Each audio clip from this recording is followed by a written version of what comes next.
The 2022 busts of the fantasy football season. Congratulations! You were all as useless as Richard Jefferson's hairdryer. All right, first of all, Clyde Edwards-Helaire. This is your third straight year as a bust. So, wait, where's Clyde? No f***ing shot this guy is no-showing the meeting. Hold on, let me call this dude. Clyde, where the f*** are you? I'm just hanging out on injured reserve. It's kind of become like a second home for me. Or maybe a first home. Look, I don't think it's very fair to label me as a bust 3 years in a row when I keep getting injured. All right, let me just get ahead of this because I know a lot of you guys got injured. Being injured does not excuse how f***ing horrible you played before you got injured, all right? And that's what we're talking about. Anyway, Clyde, how do you fail in the Chiefs offense every year? Since Mahomes got here, no Chiefs running back really does anything, except for Pacheco and McKinnon and Darrell Williams before them and Damian Williams before that.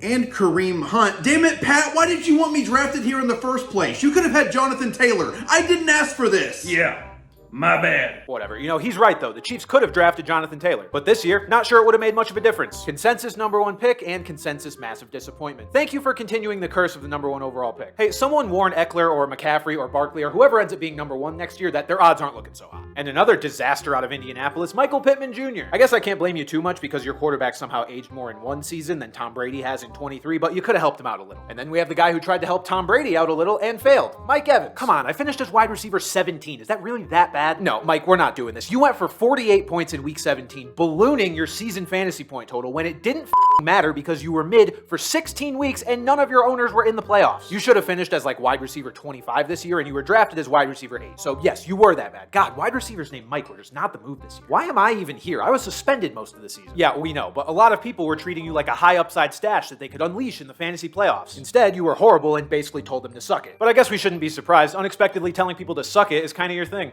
Allen Robinson, you were the bust of the year last year, and a lot of people thought you'd bounce back. Instead, you still couldn't establish yourself as a weapon, even though the only other receiving options on your team outside of Cooper Kupp were great value versions of Cooper Kupp. But let's be fair, your backfield was just as disappointing. Cam Akers, drafted as running back 19, finished as running back 35, and even that was only because you became halfway decent at the end of the year. But unlike Mike Evans, at least some people got to start you in their playoffs. Oh, well, that's a good thing, right? Cam, the only reason people were able to do that is because you were so ass to start the year that people actually dropped you, unlike Mike, and then were able to pick you back up when you stopped being a loser. But you probably still burned your original owners, so yeah, take that however you want. Deontay Johnson, 263 players caught a touchdown this year, and you were not one of them. That's almost impressive. Gabe Davis, you scored 4 touchdowns in a playoff game last year and made people think you could contribute on a consistent basis, and now you're scoring in the playoffs again.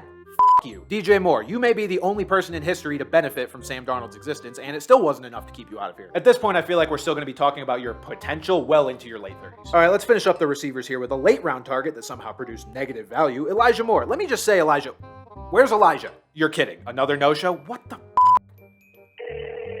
Hey, Elijah, I know throwing tantrums is your thing, but you still have to show up. Well, I figured if I didn't show up, that would make the tantrum more effective. I guess that didn't work out the way I thought it would. Damn it, I knew I was going to screw this up. Yeah, screwing up seems to be a theme of your career so far. Look, I'm sure you're excited to be rid of Zach Wilson, but keep pulling shit like this and you'll be reunited with him in the XFL in no time. Oh, God. Idiot. All right, let's get to the heavy hitters. Broncos country. Let's shut the f*** up. You were supposed to get this team over the hump, and instead you just became a steaming pile of bad catchphrases and interceptions. Lucky for you, at least you can just flush that steaming pile down the toilet in one of your 12 bathrooms. Broncos country, you're mean. Justin Herbert, you're a likable guy, but less likable was you finishing as QB 11 despite being drafted as a top 3 guy. Listen, if you're gonna be the next Phillip Rivers and just be consistently good and not great, that's fine, but just let us know up front. Najee Harris, you somehow avoided Bust Anonymous a lot this year by doing just enough every week, but when you tally it all up, you were pretty ass, and somehow Mike Tomlin still dragged you guys to 9-8. I don't get it. And finally, the man of the hour, Kyle Pitts. Hey, don't hey me. You were drafted as tight end 3 and you finished as tight end 33. And I know you got hurt, so let's just go off of average points. The games you did play, you finished as tight end 22 behind the likes of Hayden Hurst,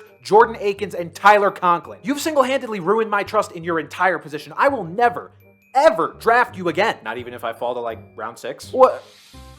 Okay, maybe. Oh, what? You've gotta be kidding. Dude, okay, but the upside, the value's there if I get him in the 6. You know you relinquish all rights to yell at him next year if you do that. Whatever. Kyle Pitts, you're the bust of the year. But I'm out of here. I'll see you all again next year when it's time for you to raise my blood pressure again. Toodaloo, motherfucker.